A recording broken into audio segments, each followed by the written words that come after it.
Hello, ladies and gentlemen, and welcome back to the Sunday Puddcast. My name is Callum Putty, and welcome back for I think this is the 29th Sunday podcast I've done. It's going to be a bit random tonight. I'm a little tired. It's been a long day, and it's the end of the day. And we're going to be talking about Elimination Chamber, which happened nary a minute ago. This is probably the fastest I've got running because I'm on my own tonight. So I should mention that. I am on my own tonight because Marshall can be here, and I don't blame him because this was stupid. This was a silly pay-per-view in a lot of ways. There's a lot of good that came out of it, though. So I'm going to start with that before we move on. Although, it wasn't the worst thing in the world. Maybe I just expected more, but let's start with the good. Kevin Owens, ladies and gentlemen. Kevin freaking Owens beating John Cena clean. 1, 2, 3, middle of the ring, midway through the show. Now, I guess we should start with the good. Kevin Owens beating John Cena, that's a really good decision. The reason is, I just think it makes the man. We'll see where they go from here. They're having a rematch in 2 weeks' time at Money in the Bank, which is a little concerning. But at the end of the day, there's not many people who have a clean win over John Cena that aren't doing well for themselves or haven't done well for themselves in the end. So I have faith. Went well. The match was good. The match was good. It wasn't match of the year, as a lot of people are calling it. To me, it wasn't absolutely fluid. Great action, start to finish with a great pace and a well-told story. It was really good action, good pace, not the best in-ring story. I felt like I was expecting the match of the year, and I just don't think I got that. Although what I will say is a fantastic match. Cena brought his A-game. Owens brought his A-game. We saw a bunch of new moves. We saw a bunch of awesome moves executed perfectly. These two are really good pro wrestlers. Let's take nothing away from them. They're some of the best. They are two of the best in the world, and there's nothing else that can be said about them than that. They are fantastic pro wrestlers, and we got to see a match between two fantastic pro wrestlers. I just don't think it was the best match of the year or anything. Maybe me and Marshall will do a match of the year thing at the end. I've had a lot of food during this pay-per-view, which is why I'm kind of a little bit full up, a little bit, hard to talk at the moment. But Kevin Owens, victory over John Cena, pop-up powerbomb, middle of the show. Now, here's my problem with the match, not the match, because the match was awesome, but here's my problem with the positioning of the match. We were halfway through the show. We were a good maybe hour and a half through the show, and I was done. Yeah, a lot of people just left the show after that, and I don't blame them at all because the crowd was so dead afterwards, and there was very little to warm them back up afterwards that I just barely gave a shit about the rest of the show. And I don't know whether people talk about main events. I hear a lot of talk about main events, and people saying, "Oh, the last match on the card doesn't mean that much," and what I say to them is it's not so much the meaning behind the match, it's the actual benefit that match gives to the show. I like to go away happy. I like the best match of the show to be at the end of the card. I think that's the best thing to do, because if you have it any earlier, you kind of switch off. It happened to Unstoppable, this last show I covered, where I was just so blown away by Lynch and Banks that I wasn't so sure I was looking forward to Owens Zayn too. And it happened again today, but to a lot worse of an effect, because this match, it was great, but what really blew it away, hello Death Killer, I see your comment there, welcome to the show. What was really great is that the match ended with Kevin Owens winning, which is an absolute shocker. First time we've seen Cena win clean since Brock. I would say, Cena lose clean since Brock, unless you count Rusev. You might count Rusev at Fastlane. And then before that, you had Bryan. He loses clean once a year, man. And this is I think someone said on commentary it's like the most shocking result in the history of the WWE or something, and that just blew the crowd away. It blew me away, and I was just unable to get back into the pay-per-view, which is a huge problem. A huge problem, I think, for the positioning of the card. I think they should have put it on Lost. At the end of the day, they should have put it on Lost. It's a problem with the card. It's a problem with the booking, and it just killed any crowd enthusiasm at all for the rest of the show. Moving on, I guess. I guess we can come back to that later. I guess we shouldn't really. So I want to wrap it up. So the rematch in 2 weeks' time, I think, is a bad idea.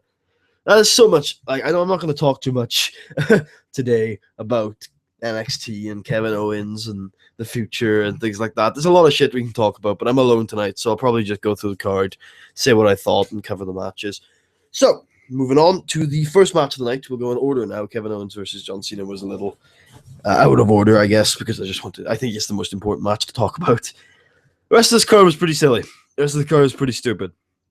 First match of the show was Primetime Players versus New Day versus Brass Ring Club versus Los Matadores versus Lucha Dragons versus The Ascension in an elimination tag team elimination chamber match.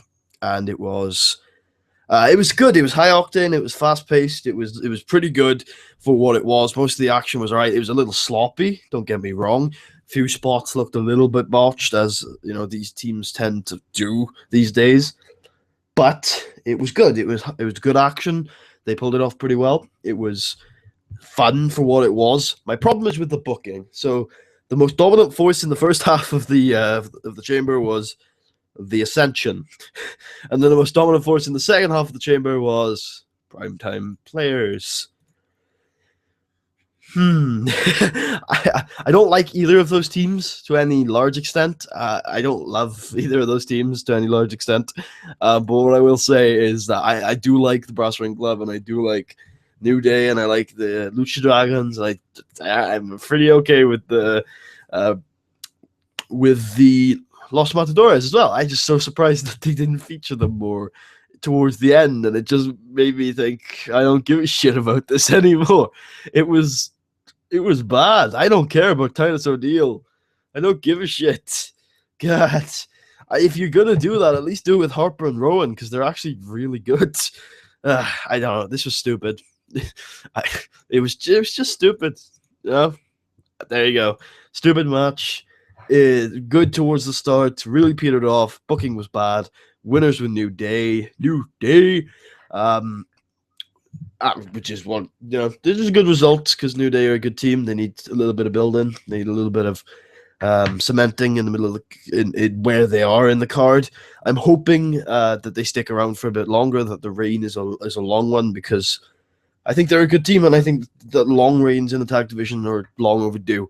And the problem is that you see so many tag teams breaking up, and it just defragments the tag division. And you've only got two solid main event tag teams, and that's Brass Ring Club and New Day. So you need to start building the Lucha Dragons. You need to start building Harper and Rowan again. I think that's a good idea.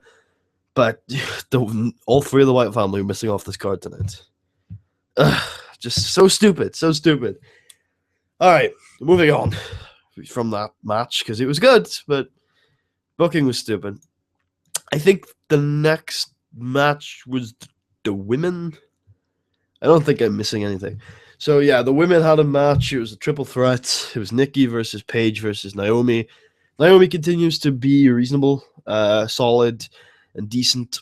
Paige is still one of my favorite wrestlers, pro wrestlers in the WWE. It's one of my favorite pro wrestlers in a long time. And Nikki Bella's developing into a solid hoss. Therefore, this match should have been good. It wasn't. It was bad. It was very bad. I don't know whether it was the booking or it was the I don't know whether it was the booking or the people involved. One thing that I hear and that I talked about a lot is that, when people say they should give divas a chance, yes, they should, definitely. But what you need to know is that the talent needs to be there. And I don't know if it is right now. You've got Nikki and Paige and Natalia, who doesn't even wrestle anymore. I don't know whether you can build a fantastic Divas division or women's division, as I prefer it to be, around those two girls. Well, you can build it around them, definitely, but you can't just build it with only those two girls. You need more talent than that to build a women's division. Now, is that talent coming from NXT? Hell yeah. Those 4 girls down there are awesome. Some of the best pro wrestlers in the world right now. I'm a Bayley mark, huge. I love Bayley. I think Charlotte is a reasonable wrestler. And the other two, go watch Unstoppable. Sasha Banks versus Becky Lynch is all you need to see how good of a performers they are. They have excellent, excellent styles. I just love it. I love the style. Now, back to the actual match at hand. I don't know if the talent's there, man. I really don't. And one thing, people think it's sexism that really holds them back, and it is. Vince McMahon is clearly somebody who just doesn't have faith in women's wrestling to draw, and has been, indoctrinated in the 90s and the early 2000s to think that the only thing that draws for females in wrestling is to be put in positions where their looks are more important than their talents. But let's all be honest, the very, very good wrestlers that are in NXT right now, Bayley, Sasha, Becky, and Charlotte, are attractive females. They could do both.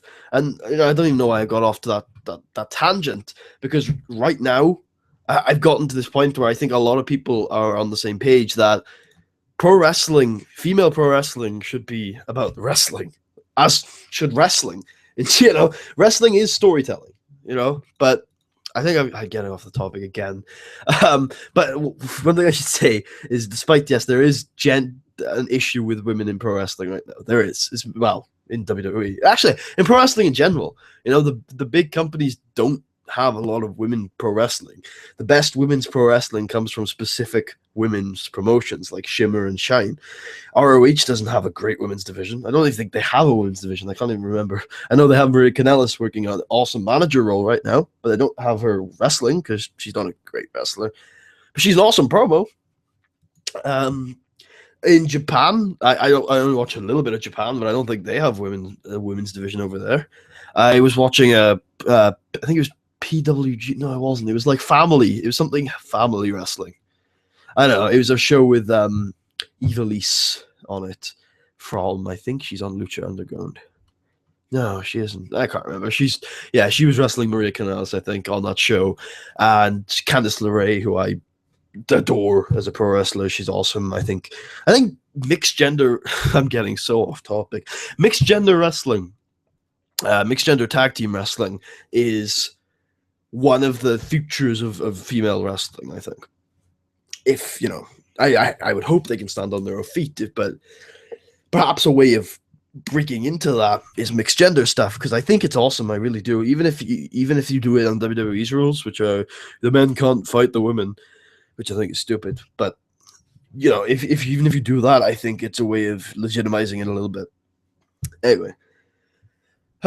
Anyway, moving on. This match wasn't very good. Nikki, Paige, and Naomi. I think it was a poor match. I think they were given, they weren't given a lot of time. Let's not, dog on them too much for that.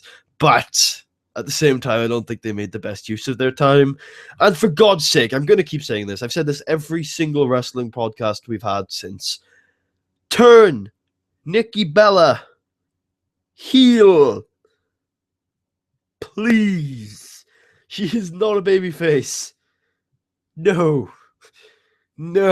Paige isn't either, but at least she's decent. God. All right, we can move on. Next match was John Cena versus Kevin Owens, which I've already talked about. Oh, I should talk. Nikki Bella defeats Naomi to retain the title. John Cena loses to Kevin Owens with a pop-up powerbomb. He kicks out of a pop-up powerbomb earlier in the match. Kevin Owens kicks out of AA and gets out of the STF. Also, AA John Cena himself and did a moonsault, which missed. And I always keep calling it the Swanton, even though it's not Jeff Hardy. The Senton bomb. from Kevin Owens as well. Kevin Owens did a freaking moonsault. Not only that, he jumped before he did the moon. Oh, I don't know if I can show it. Like, I showed some Umaga footage on a previous podcast, and I didn't get in trouble for it. But just in case, because it's more recent, I'm not going to show Kevin Owens doing an amazing moonsault on the podcast tonight. But go check it out if you haven't already. I'm assuming like the very few people that are going to check this out have already seen the show. But if you haven't, go get the network, WWE Network. It's only $9.99, and watch this one match if you're going to watch anything from the show, because it was good. It was good. I don't think it's the be all end all match of the year or anything. I don't think it's any better than a lot of Kevin Owens' NXT matches, but it was, a good bit ahead of what WWE tends to put out, for definite. So we move on from that. Kevin Owens beats John Cena to Neville versus Bo Dallas. I barely paid attention to this match because I was overwhelmed with the Cena Owens result. But Neville goes over Bo Dallas, if anybody didn't already know that. I like Bo. I think he's got a decent gimmick. I think you can do something with it. I don't know how far you can go with Bo Dallas, but I think you can go a reasonable distance with him. I think he's a cocky, slimy little bastard, and I think he's got a lot to offer the company, especially as a heel. Do I think he'd be a main eventer? No. Do I think he can be a cocky champion at some point? Yes. I think he's got a lot of upside. I think there's a Bray Wyatt story to tell there. Because they're brothers. For those of you who don't know, Bray Wyatt and Bo Dallas, they're brothers. Neville, on the other hand, has a glass ceiling, man. I don't know how far he can go, but the guy is money. Like, he's got amazing aerial moves, and he's also a fantastic technical wrestler with a great ground game. He's proven he can tell a story, but you need to give him some purpose. Like, he's so hot right now. He almost had Cena beat recently, which was an awesome little push that they gave him. Great stuff. So if they could just capitalize on that and give him a story, like, that's the one thing Neville needs right now. He's kind of over. He's kind of doing good shit. I don't think he's ready for like a title run or anything, but he's in the Money in the Bank ladder match next month, which I'll talk about in a second because that's freaking stupid. But he's in not him being in it, but just some of the participants in there. He's in the Money in the Bank ladder match next month. Sorry, well, in 2 weeks' time. Sorry, which is fun. Which means he's not gonna fade from the spotlight. That's one thing, is like, if he has the Money in the Bank briefcase, that means they're forced to care about him, which is a good thing. I'm worried he'll fade off into obscurity, but I think he needs a story with somebody reasonably high up the card that they'll give reasonable priority to, that they'll see through to the end. A 9-month thing. I know that's difficult for the WWE. I don't know. Maybe a run with the IC belt would be a good thing for him, but no, that's not going to happen because the good guys won later on in the night. Neville's good. Neville's a good guy. Neville could be the world champion one day, but they do need to keep building him, and I don't have that much faith in them with that. Moving on to the Intercontinental Elimination Chamber match. I was so bored. This match was not good at all. And then they eliminated Ziggler. And then Ryback won. I don't like Ryback. Can I just put that out there for you guys? I think he's got a not very exciting in-ring style. I think he's a dangerous worker. I think he's slow. I think he's got a limit. I think his body type leads to injuries to himself as well. I don't think he's a suitable candidate to be a main eventer. I don't think he's an interesting character or an interesting person or a good wrestler. What I'll say is that he's over. He's gotten himself over. The crowd are into him. The crowd was dead tonight, but they were into Ryback. So they could push him. The crowd are into him. I can't deny that. I just wish the crowd weren't into him because I think he sucks. He's now the Intercontinental Champion. This match wasn't very good. Moving on. The main event. Sorry, I can't talk about it anymore. It was bad. It's a bad match. Mark Henry was the surprise entrant. Yay. There's nothing more to say about it. I don't know, something's got me tonight, guys. I wasn't happy with this show. I wasn't excited or anything. I'm kind of tired. Gotta go sleep after this, but I like the Kevin Owens John Cena match. That's a shining light. And I kind of like this main event, so let's talk about it. I was a little bit iffy about the start. I wasn't too into it. I wasn't too, I was one eye on it kind of thing. But I promised myself I was going to watch the last half of it. And what I got was a decent match between Seth Rollins and Dean Ambrose. You know, those two have chemistry. However, they're much better when they give a shit. When the story is, I am going to get my revenge on you. This time around, it was, I'm just going to take your title.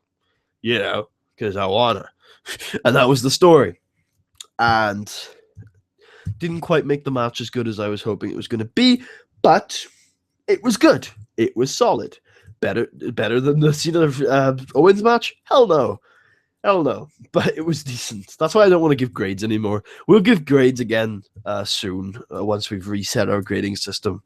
You know, I think we gave away far too many A stars and things back in the day when we started doing grades. So I think we're gonna reassess that when we come back in a couple of weeks. Maybe we'll do it at Money in the Bank. I doubt it though. Maybe SummerSlam. SummerSlam's a good reset point. It'll be our first big pay-per-view since Mania.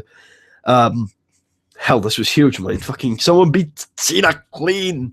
Like, as much shit as I'm giving this pay-per-view, nobody forget that. Somebody beat John Cena clean tonight. This is a big deal. Anyway, moving on. Dean Ambrose versus Seth Rollins. A lot of interference, a lot of clusterfucky stuff. Felt like a big match. It was entertaining and fun. Ref gets knocked out. Dean Ambrose covers Seth. New ref comes out and counts. 1, 2, 3. Ambrose wins, and for a few minutes I'm like, what? No, Seth Rollins shouldn't lose the title.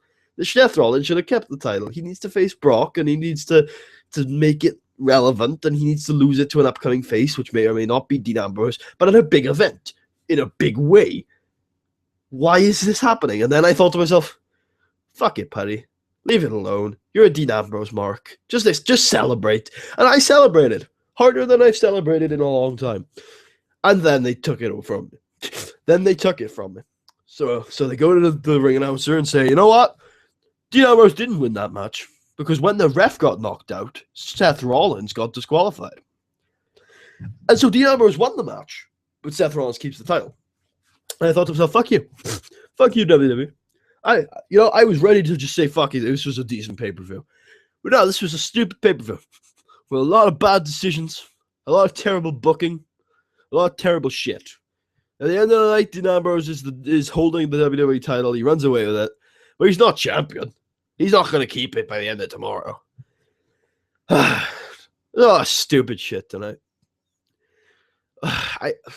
This confirms my things, my personal opinion that NXT, we shouldn't have call-ups. We should just keep all the good talent in NXT because they can book it better and it's a better show. And my metaphor is you're either picking between two shit shows, which is what would happen if you keep calling talent up from NXT, or an awesome show in NXT and a shit show in Raw.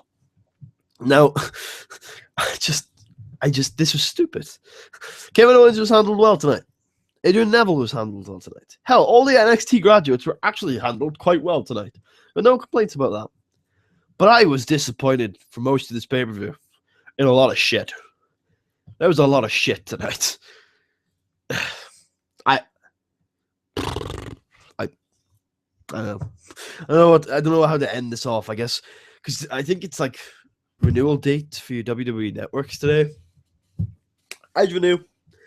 I keep it. You can keep watching NXT and old pay-per-views. One thing I recommend for anybody out there who's a little sick with the product, who hasn't done this already, because some of you might have been around during that time, go watch original ECW pay-per-views. I started watching them recently, and they're exciting. You know, they're kind of poorly filmed, and they're kind of grimy and grungy in some ways, and they're crude and over the top, and the wrestling isn't fantastic 100% of the time. But it's interesting. It's exciting wrestling. It's Paul Heyman booked. I think you can tell. It seems a little like SmackDown during that era.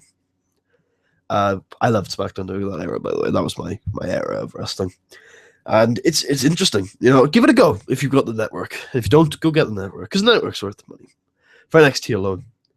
And that John Cena Kevin Owens match tonight, of course. But also, I would recommend watching ROH for free on their website. They release it for free every week. I personally watch it every now and then, and it's cool. It's great wrestling. I watched a almost hour-long match, I think, between Jay Lethal and Kyle O'Reilly the other day, and I was very, very happy with it. I was, I don't usually go through those long half an hour, 40-minute matches without, when that happens, they very rarely do it right, half an hour, 40-minute matches. That's why I was so impressed with Cena versus Rusev at Payback 2 weeks ago, because they actually did it quite well. They made it a brutal match. But that match is great as well. And also, watch New Japan, because New Japan is pretty freaking awesome. They've got a show. I pirate it because I'm in the UK. And, if New Japan gave me a way to watch it on my TV channel, I'd probably have the TV channel, because I make it a point to have every TV channel available. But I watch this weekly English language New Japan show of highlights from the past. I think it's just called New Japan Weekly. And it's good stuff as well. It's, I love Shinsuke Nakamura. I think he's one of my favorite wrestlers in the world right now. He's right up there. And, NXT is really the place to be right now. NXT Women's Wrestling is kind of the shit. I'm starting to get to the point, and I'm fine with this, where women's wrestling is way more exciting to me right now than men's wrestling, and that's fine. Those girls in NXT are making strides, and I don't it shouldn't be different. It's fine. This is a fake sport. There's nothing. I don't know. I'm really happy with what the women are doing down in NXT. Very happy. I'm excited by it. I love the characters. I love everything about it. Sasha Banks, Becky Lynch, and Charlotte, and my girl Bailey are doing amazing work down there. Emma is reinventing herself. Dana Brooke is not ready for TV, but she's owning what she can. Carmella is progressing beautifully. Blue Pants is an awesome character. And, of course, Alexa Bliss is interesting. I like her, but I think there's a lot they've done wrong with her so far, but they're getting there. And I guess the conclusion to this pay-per-view is this pay-per-view was stupid. Really freaking stupid, and it might have been the fact that they had a pay-per-view 2 weeks ago, and they have a pay-per-view in 2 weeks' time, and so this one was stupid. And shit. Anyway, I will return in 2 weeks' time, hopefully with the Mashy Man in tow for WWE Money in the Bank. Hopefully, I won't start the show off with Lol Reigns wins, but maybe I will. We could talk about Money in the Bank. I'm tired. I'm sorry this was a short show. Barely anyone's watching anyway. I hope you guys enjoyed, but I am going to end this off here. Thanks for watching, and I will speak to you in 2 weeks' time. Peace out, motherfuckers!